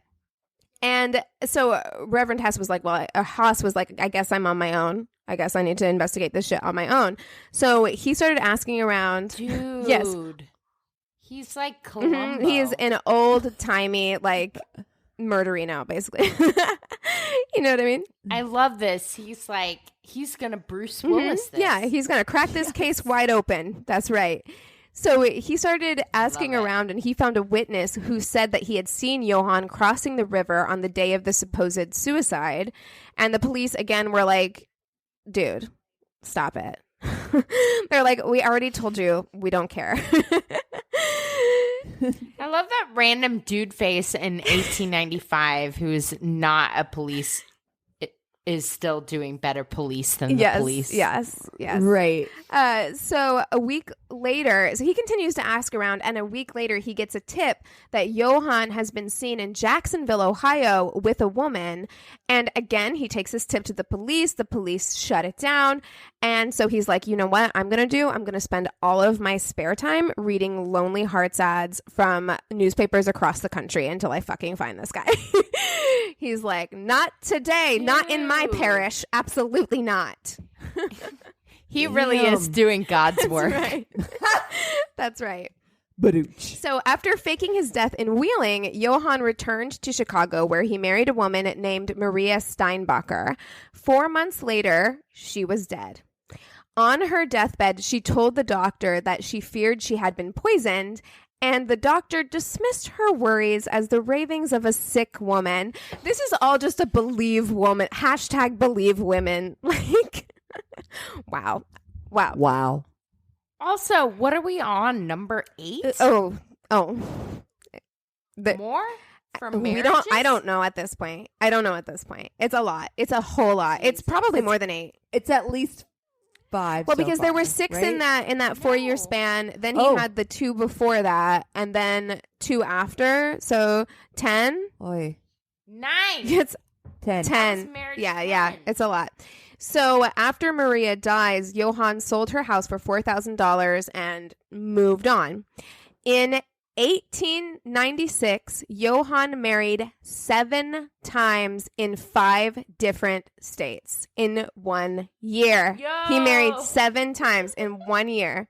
That's not how this works. That's not how any of this works. He made it as far west as San Francisco. He was like, all over the country, just marrying and leaving. Like, there's a lot of really stressed out brides who are like trying to DIY shit in a very short time frame. I'm never going to get a venue. I'm never going to find a venue. They're just sewing frantically, like by hand, practicing calligraphy. Yes, they didn't have Pinterest, so they were fucked. Like, honestly, as someone who's planning their wedding right now, I'm like, Christ. So a few years later, good old Reverend Haas is still searching through Lonely Hearts ads, and he thinks that he finds one that belongs to Johann in Chicago. So you have to keep in mind, like, at this time, he's fucking Pony Expressing these Lonely Hearts ads, these newspapers, like, across the country. Like, he is waiting for them to come back. So by the time he manages to track what he thinks is Johann in Chicago, Johann has already moved on. Who knows where he is. He's already married, killed that bitch. Yeah, he's in San on. Francisco or what the fuck ever. So, but he's like, I think that this belongs to Johann. So he reaches out to the chief of police, which is a guy named George Shippey in Chicago, and he's like, these are my concerns. And George Shippey is like, funny you should mention that. I've been tracking a bunch of mysterious deaths and also disgruntled women because a bunch of these women keep getting married by a dude and he keeps taking their money and leaving them. So he's like, I've been tracking this pattern already. So he's like, you have the other piece that I might need. So he makes the trip to Wheeling in 1900 to meet with the Reverend. And so he takes the Reverend. The two of them are like a power duo. They fucking go to the police in Wheeling and they tell them that they suspect that Johann had faked his death and was poisoning women all over the country. And so they convince the police to exhume Carolyn's body so that they could test her body for poisoning. But they do. So they do that. They take her body out and then they realize that all of her internal organs are missing. So why is this not a movie with Kevin Costner? I mean, it would have been a movie with Kevin Spacey before all that shit happened. I could totally see it. Ooh, because you should take a picture of if you see a picture of Johann, you'll be like, yeah, Kevin Spacey could have done that. Kevin Spacey is the bad guy. Kevin Costner is like Kevin Costner. He's the priest. Yes, he's the guy tracking him. Morgan Freeman as Detective Shippey. Yes, I love it. Yes, fucking love it. I mean, we do have to recast Johann because we can't cast Kevin. I mean, we can't cast Kevin Spacey. But yes. Okay. Yes. So they exhume her body. She's missing all of her internal organs, and I can just imagine that Reverend Haas is sitting there like, what'd I tell you? I fucking said that her grave place had been disturbed and you should check it out. And y'all didn't fucking do that. Now what? So they didn't do it, but they also can't prove that Johann did it. But what the assumption is that he did do it because that her internal organs would have shown signs of arsenic poisoning or poisoning in general. And that he was spotted on the Ohio River because he put her organs into a burlap sack and dumped them in the river. So her organs are somewhere in the river. God. So Shippey was now determined to find Johann, but it turned out to be pretty difficult given that between 1897 and 1904, are you ready? Hold on to your tits. Johann married approximately 26 more times. And while he 26 more times, and while he didn't murder the majority of his wives, it resulted in at least 8 deaths during that time. So he didn't murder most of them he just married, took their money and left, but there were 8 times at least that he did kill his wives. Yeah. That's what we're saying. Like, how much fucking money do you need? Especially in 1895. You could probably live off $5 for like 20 years. That's right. That's exactly right. Like, he sold that woman's house for $4,000. I'm like, sir. Like, that is so much fucking money in like 1898. Back then. Sit down, Jeff Bezos. Yeah. Okay? How much do you need? God, Jeff Bezos, please don't do anything terrible to us. Don't drone strike our house. I fucking love my Amazon Prime account. Please, I was able to ship you your birthday present tomorrow, free delivery. I'm very happy. So please. Oh God, I know. This is what happens with our corporate overlords. Okay, so man. we're like, oh, I hate you, but I'm scared of you. So, in December of 1904, Johann is once again single and ready to mingle. He's like, let's do this. For 2 hours. He's like, I just killed my ex-wife. I'm already placing a new ad. Let's go. But yeah, so he's looking for a new bride. And so he puts an ad in the paper, and a woman named Bertha responds on behalf of her sister Maria, who is a local businesswoman. She owns a candy shop. Maria does. But Maria is like super shy. Take you to the candy shop. That's right. Johann will let you lick the lollipop. Gross. I'm sorry. I feel disgusted with myself. Ew. But Ew. But Maria is like super shy, right? Maria is super shy. So her sister Bertha is like, girl, I got you. I'm gonna hook you up. I'm gonna look through the newspaper. We're gonna find somebody for you. Okay? Hey, Birdie, mind your business. Bertha's swiping old school Tinder for her. Only you had to. Yes, you had to flip like newspaper pages. That's right. So she does that. She's like, I'm gonna hook you up, Maria. Don't fucking worry. So she does. She writes to Johann. She responds to the ad, and she's like, hey, my sister, she's real cute. She's got a confectioner shop. These are the hours of the shop, and here's the address if you want to stop by and like say hi to Maria. So Johann's like, hell yeah, I want to go say hi to Maria. So he stops by her place and meets Maria 3 days after Bertha wrote. So he like skedaddles over there, and 4 days later, Maria and Johann, who is now going by John, he's changed his name to John, are married. 4 days. A week after that, Maria gets sick. A week later. So we're talking 2 weeks. She's sick already. They're married and she's sick. That's quick. So Johann is playing the role of the distraught husband, and he contacts another of Maria's sisters, so not Bertha, but her sister Amelia, and asks her to come stay and take care of Maria. So they begin this back and forth correspondence. So Amelia comes, she hangs out, she's like taking care of her sister or whatever, and then she goes back home, and her and Johann start becoming little pen pals and like talking back and forth. Her sister is literally dying, and she's like flirting with her man like through letters. Wow. And so much so that she provides, and we all know this, I've talked about this on the show in A Crazy in Love before, she gives Johann one of her photographs. Which, you know, back in the day, if a woman, a woman gives you her picture, and then he writes back and says that he's going to keep it in his breast pocket always, because it's that. That's a Tinder match. Yeah, it is. Yeah, solid match. Yes. So she comes back to visit another time, and Maria, she might be sick, but she's not a fucking idiot. And she's like, I see what's happening with you and Amelia, and like, this isn't cool. So the two of them have like a massive fight. And then literally the next day, Maria dies while Amelia is there. So, Jesus. That day, the following day, the next day after Maria dies, Johann and Amelia are just having like a really cute, like, let's take all the sheets off of Maria's bed. Let's change all her bed sheets together. Her death sheets. Let's change these death sheets. And while they're doing that, Johann proposes to Amelia. You're changing your sister's death sheets. The fuck?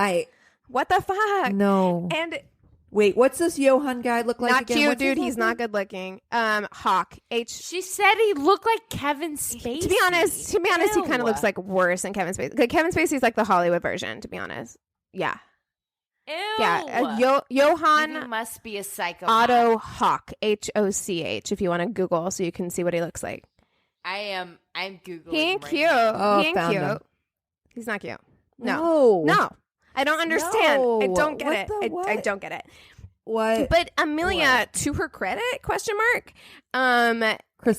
Yeah, there you go, Christina. Christina.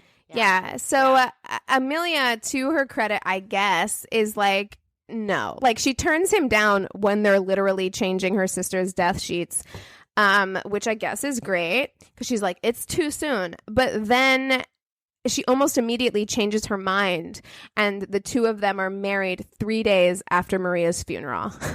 So Maria dies. That's disgusting. I'm sorry. Yeah, it's terrible.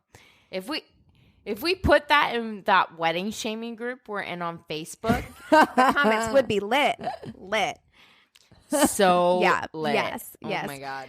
But even given all of this is what I don't understand. I'm like, and in the briefcase thing, they kind of say that she was lured in. She'd always wanted to go home to Germany. Like, her family's German, but she's from America. And he kept saying like, well, my dad has all this money in Germany, and like, if we get married, like, I'll take you on a trip to Germany. Like, all this stuff, like, kind of lured her in because she was also suspicious of him. Like, she had a crush on him, but she was suspicious of him with the way that her sister died. You would be suspicious of anybody who was hitting on you when they were married to your sister. Yeah. Right. You'd have to feel a little bit of like, this is strange but I mean, and unusual. She did it though. Like, she was flirting too. So like, what do you do? I don't know. But I mean, okay, so she's suspicious of him, but not so suspicious that whenever he's like, hey, in order for us to take this trip to Germany, I need some money or whatever, because I'm waiting to get money from my dad in Germany, but I can't get it until we get there. So if you could just like give me the money so I can make plans for our trip or fucking whatever. So the oldest scam in the so book. tell me this. We just talked about him selling that house for $4,000. Keep that in mind when I tell you this. So he asks her for $750. Do you want to guess? I Googled it. Do you want to guess how much that is in today's money? Oh, God. I'm going to guess 7,500. Cassie, do you have a guess? 3,500. $20,000. $750. And I'm like, sir, why do you need $20,000 to plan a trip? Why you need that? Why you need that money? And also, so when he sold that house for $4,000, think about how much fucking money that was. Like, I think of the questions I ask when someone needs $20. Okay. Today. That's exactly in today's money. If you need $50, I'm like, what for? I mean, I'll do it. But what do you need it for? I'll do it. Look, I mean, I'll Venmo it. I won't ask. Actually, honestly, I'm the best person to ask. I ain't gonna ask questions. You're like, it's fine. I'm all wink, wink. I got you. I got you. I mean, I'm porn. I'm sorry. $50 for porn. Porn is free. Find you a compilation for free. Compilation. Now we know what Keegan wants. I actually don't like the compilations, but that's neither here nor there. I don't either. I need to know the setup. I need to know how they got there. Right, I need all of it. I'm like, this is too short. I can't get into it. You're moving on to the next thing too fast. I'm not invested. Okay, but just saying, it's free. You can find it for free. It's just a lot of wet. A lot of wet. Ew. So many liquids. I just can't. It's called compilation wet. I'm sickened. Ew, it's so gross. I'm so grossed out. Oh my God. But okay, so she gives him the equivalent of $20,000 in today's money from her bank account. And I was like, she just ... did it. Which I'm like, who... Why? I cannot imagine being dickmatized enough to be like $20,000. Absolutely fucking not. I don't have $2,000 to give someone from my bank First account of all, now, let alone $20,000 to someone I met 3 absolutely fucking days ago. not. No. Yeah, absolutely Fuck not. right off. Goodbye. So Bertha, the other sister, the one who set Maria up in the first place, God bless Bertha, though. Like, she does seem to have the best head on her shoulders because she was suspicious. Is she the oldest? I have a feeling she's the oldest. I get that vibe. I get the vibe that Bertha's the oldest, Maria's the middle, and Amelia's the youngest. That could be totally wrong, but in my brain, that's how this is. Because Bertha, the second her sister died, was like, this shit is suspect. I don't fucking trust it. Yeah. And so after Amelia gives him $750, Bertha is like, not today, Satan. So she tells Amelia, she goes to Amelia and she's like, he killed Maria, I'm sure of it, and he's trying to swindle you out of your life savings. We need to confront him about this. Like, no. So the two women are like, we're going to confront Johan about this situation. And they wait at home with the receipts. They gather evidence. They're like ready to do it. But he'd already skipped town. He took her money, skedaddled. Like, goodbye. So sometime after this, Shippy sends Johan's picture to newspapers all over the country. And because he's like, all right, he's traveling all the time. But one thing we do know is that he is using these like Lonely Hearts ads in these cities that he goes to. So here's what we're going to do. We are going to contact newspapers all over the country, and we're going to send them all a picture of Johan, have them publish it in their newspaper. So it goes, nice. It goes like the early 20th century version of viral. Like, women all across the country are seeing his picture and they're like, that motherfucker screwed me out of money. So they're contacting people. The ones who are still alive, clearly, are contacting people. And they created like a Facebook. Yeah, he did. Group. Yeah. Yes. Victims of Johan. So there's a woman named Catherine Kimmerly. She's a landlady in New York, and she recognizes his picture in the paper as a man who is staying in her home. So she runs like a bed and breakfast out of her house.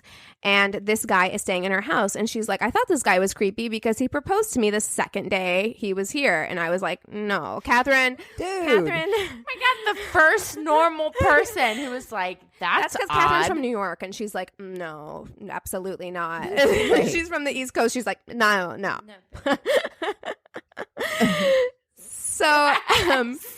So he's going by Henry Battles with her, but she's like, this is unmistakably this guy. Like, it's the same guy. Listen, listeners, Google his picture. If you saw him, you would know. You'd be like, yeah, I know. So she writes the police in Chicago that the man they're looking for is staying in her house in New York. And a couple days later, because it's old timey and they needed time to get there, they couldn't take a plane. So a couple days later, they make it to New York. They arrest Johan. So amongst his possessions, the police find stacks of cash, just like cash on cash, and they find 2 wedding rings, and they find a fountain pen, and they're like, this pen looks kind of weird. So they open the pen, and inside the pen is just filled with white powder. Wow. So the pen is filled with arsenic. No. Yeah. So Jesus. Shippy, who has now been investigating Hawk for 10 fucking years. Oh, it's Morgan Freeman. Like, and he is having his moment. I hope that Haas was there too. I hope they let the Reverend come in, because that Reverend was probably like, I have been invested in this shit for so fucking long. In the movie version, yes, he is. Yes. He watches him come in handcuffs in the movie version for sure. Yes.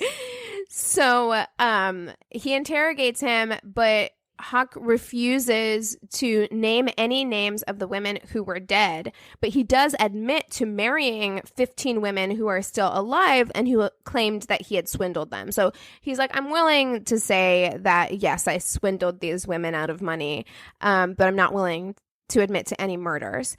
But he did tell Shippy that, quote, marriage was simply a business proposition. When I found out they had money, I went after it. So he was just like, yeah, I'm a comment. I want to. This is bigger than money. You enjoy killing people. You enjoy having control over people. Like, I think that's what it is just like, and if they stood in his way, or if in any way they were going to be an issue, he had no problem killing them, you know? Yeah. Wow. So the police during this time exhumed Maria's body and they found arsenic in her system. Now, typically, Johann was smart enough. He had a good enough mind for like chemistry and medicine to know that if he was going to poison someone with arsenic, he needed to make sure that they were embalmed. A lot of like embalming fluids and things that were used at the time had arsenic in them.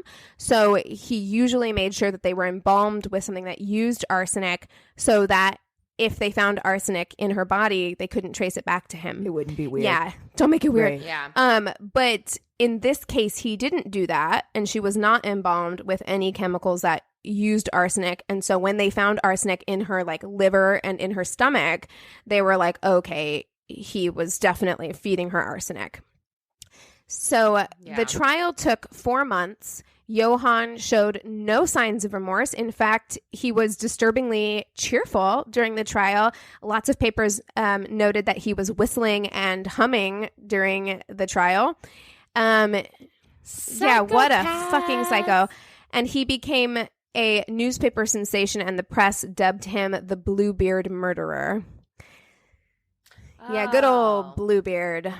So Johann Hawk was found guilty of the murder of Maria Walker, but the police were never able to tie enough evidence from the other murders to him.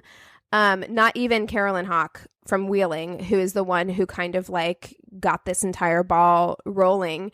But he's also found guilty of bigamy. So he's found guilty of one murder and bigamy because a bunch of these women like came out to testify, the ones who were still alive, and they were like, yeah, this is what happened. But I find this really interesting. While Johann sat in prison awaiting execution, he received countless marriage proposals from women across the country, which we talked about. Hybristophilia was something that when we did our live show, Keep It Weird did their episode on hybristophilia, which was just like women who are attracted to people who commit violent crimes. And so he was getting love letters. This is a man who's been convicted of murdering women and marrying them and swindling them out of their money, and he's getting love letters from, and he's not hot. Like, he's not even good looking. No, not good looking. It's at so all. weird.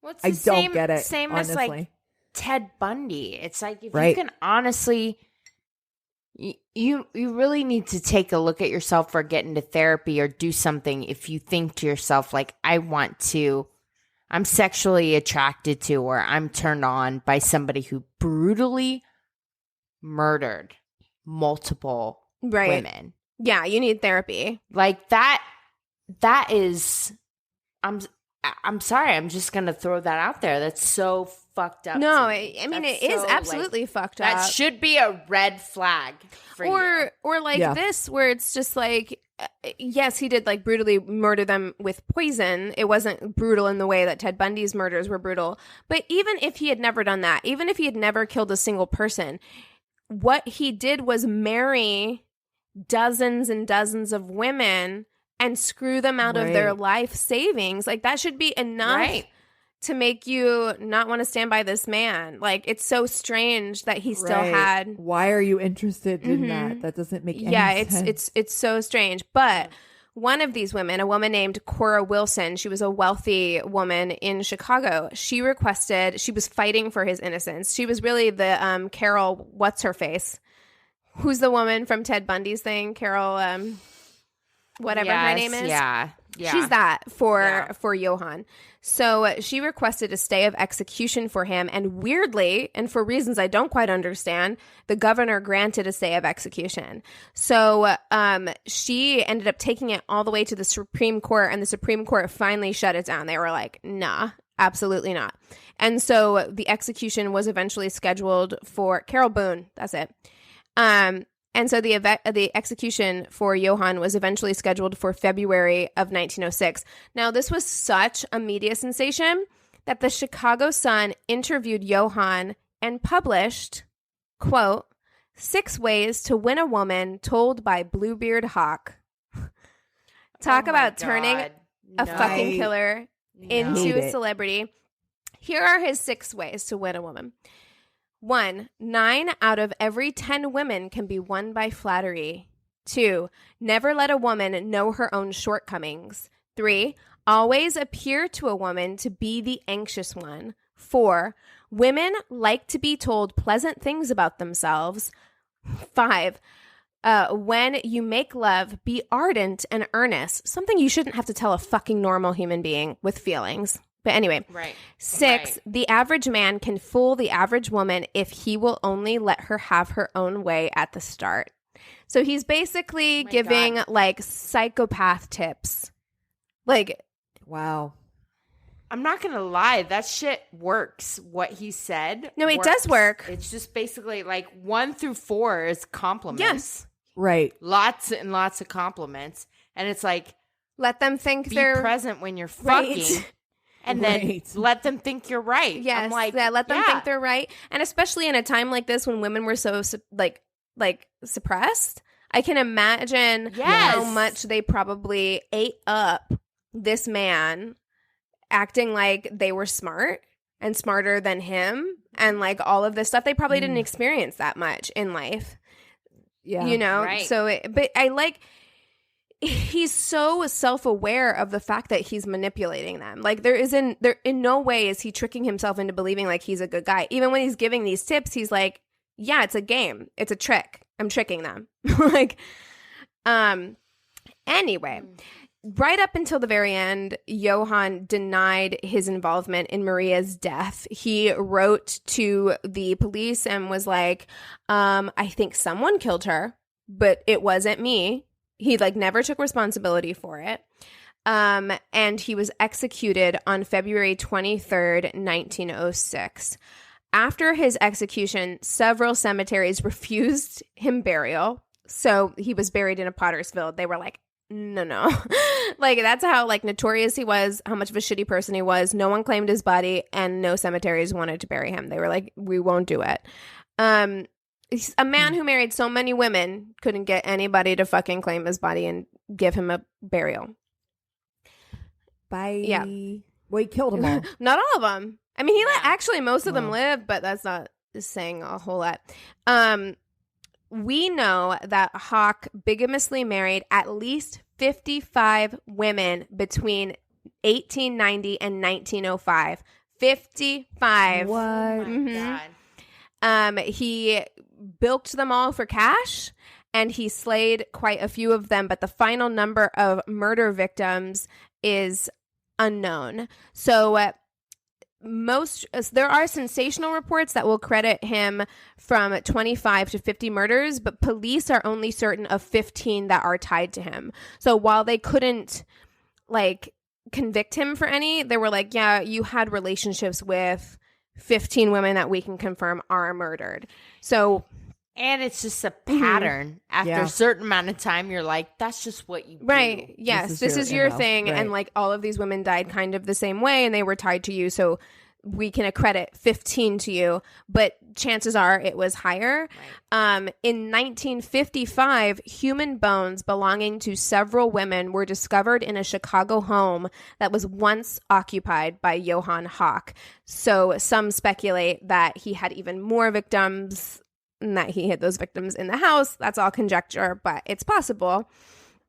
Fun fact, Belle Guinness, Triflers Need Not Apply, Belle Guinness. Yeah. He was another Lonely Hearts killer who found her victims by taking out ads in local newspapers. Yes. Her and Johann operated in the same area at the same time for a period of time.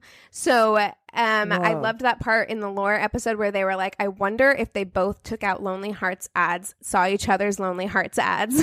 I wonder, and he was like, wild. I wonder if they ever responded to each other or if they were like, game notices game. Exactly. Like knows like. Mm-hmm. And they recognized each other and they were like, no. Wow. I'll bet you that happened. I'll bet you that happened. Mm-hmm. Or they met up in real life and they were like, They're like, I see you, motherfucker. Yeah. Wow. Good one. Isn't that a crazy one? It's crazy. That's crazy. That like, I'd never heard of it. Isn't that insane? Like, I don't know. Yeah, it's crazy. Belle Guinness I'd heard of before, but I'd never heard of this guy. Yeah. So strange. She's the first person I thought of when you started telling the story. I was like, oh, Belle Guinness. Like, that's She's a great crazy in love. She's also a great crazy in love. Also not a woman who was like a stunning beauty, but still managed to be like roping people in. I can't believe we haven't done her. Yeah. Right? Seriously. I keep thinking we have just because you hear so much about her. Yeah. And I think she's pretty famous. Yeah. Yeah. Yeah. Hmm. That's so good. Wow. And see what I mean? It's like, yes, it's terrible, but it's not like, now I want to die. It's kind of like, it's like fascinating, you know? Well, what are you guys watching in your quarantine? Other than Outbreak. I finished The Outsider, which is very good, actually. Like it picked up steam in the second half. Of this season, and very good. I really enjoyed it, actually. Yeah. Okay. We are just, honestly, I wish I could be like, oh, we're watching so much stuff. But I'm like, I've been busting my ass like everybody, working, I think, twice as hard to prove I still deserve a job. So same girl, same. So I feel like, what have I been watching? I don't even know. Like, we've been watching Bones to go to sleep, and I've been getting up super early because I've had meetings all week at like 6 a.m. So it's like, yay, early to bed. So that's what we've been watching, Bones. Well, I've been watching, I actually, the last 2 nights, finally finished Avengers. No way. Whoa. So good. Like all the movies? Wow. Oh my gosh, I'm so impressed. I keep telling myself I'm going to watch them and then like I don't. So I'm like super impressed. Like, okay, so here's the thing. Like the Iron Man came out in what, 2000? Yeah, like early 2000s. Yeah, early 2000s. So I'm like, this whole thing started like 15, 16 years ago. 20. And I just got bored of it. I'm like, I just got bored with the whole superhero thing. I fell off the wagon. Like, I don't want to watch any more of it. Yeah, I felt like they were coming too much. Like I was hitting like oversaturation where I was just like, it's how I feel about Batman right now. I'm just like, there's a new one like every 2 years, and I can't, like enough. My brain can't absorb it. And it's not that I don't like it, because I actually, when I do watch an Avengers movie, I'm like, I enjoy it. It was just like, if you're gonna ask me to have to keep up with this and have to keep up with it in order, I can't. It's not gonna happen. I'm busy. I've seen it all. So I finally watched Infinity War and Endgame, and I was so good. Shit was good. I know. I need to watch it. I know it is. It's I know good. it is. It's good. You know what? Speaking of movies, though, we watched Little Women. Oh yeah. Yes, we did. And I'll tell you what, I read that book quite a number of times when I was a kid. I fucking loved Jo March so much. I wanted to be her when I grew up. Who among us didn't? Yeah. I wanted to be Jo so bad. And the Greta Gerwig version is I liked it, but it is very saccharine. It's very sweet. It's very I bet I'll like it. I bet you I will. That kind of thing. I'm like, I don't know. Really? I didn't love the back and forth. I got to be honest with you. I preferred the Winona Ryder version that I remember. I'll have to go back and rewatch it. I really will. I felt like this one wasn't as sacred to the text as the Winona Ryder version was. I like the changes they made in the time, but it just felt like fake. Some parts of it. It and I'll felt tell you, phony. Yeah. I'm just like, no one's like that. Like their mom, Marnie. Who's Okay. that actress? I love her. Laura Dern, isn't it? Laura Dern is so fake. She was so fake in it. Yeah. And I was like, Laura Dern? She's amazing. I know. I didn't like it. Oh no. I agree. Like it. Okay, I'll watch it and I'll chime in.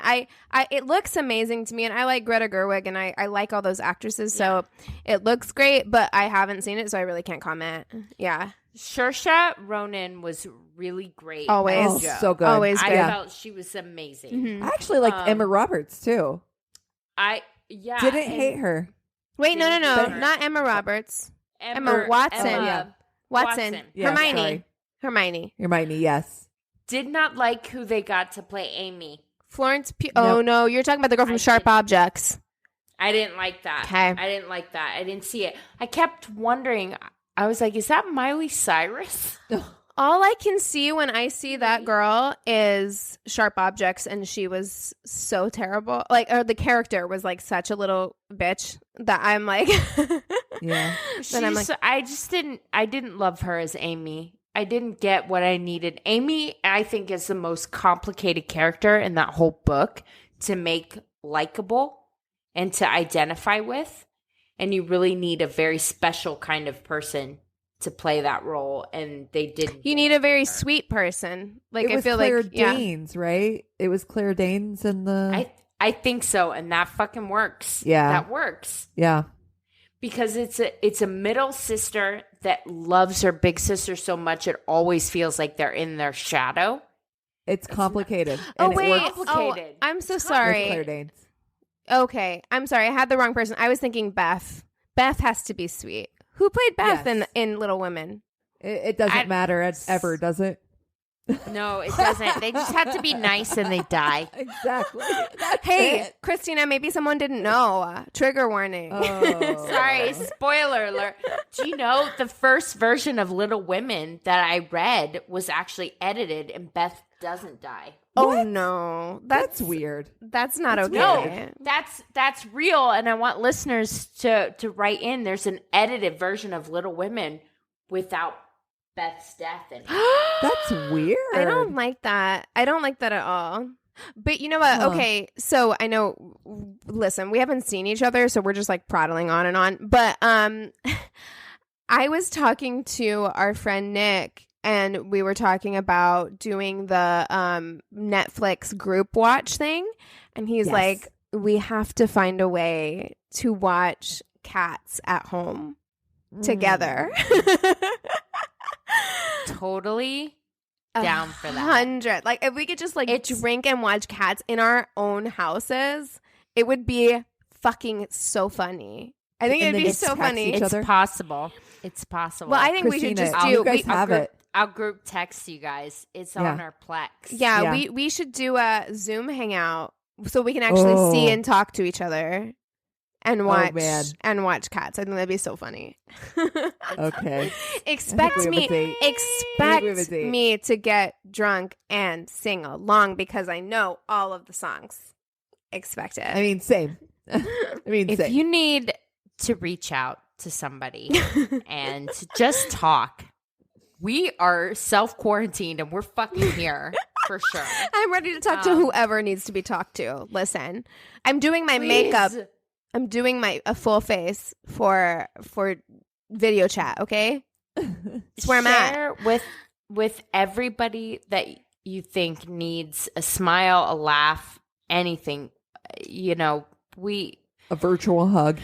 Yeah, we want to be here bump for everybody during these turbulent times.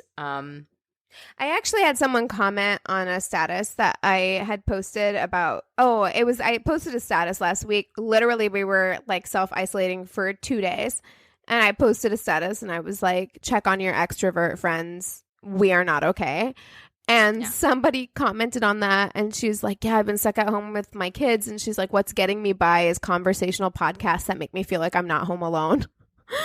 And I was like, it's true. It is true. It's like if I do that, I listen to podcasts and it feels like I've got friends here with me giving me their opinions. And we need, more than ever, we need those like venues for companionship and community, Go to myworstdatepodcast.com. You can join our Facebook, which is an incredible social supportive community. You can just email us. You can join our Patreon where you get to see bonus content like video of this episode.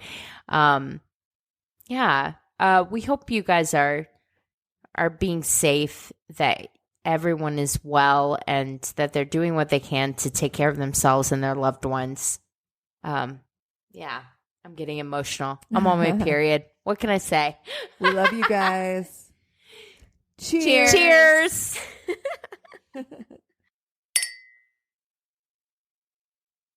This is a Glass Box Media podcast.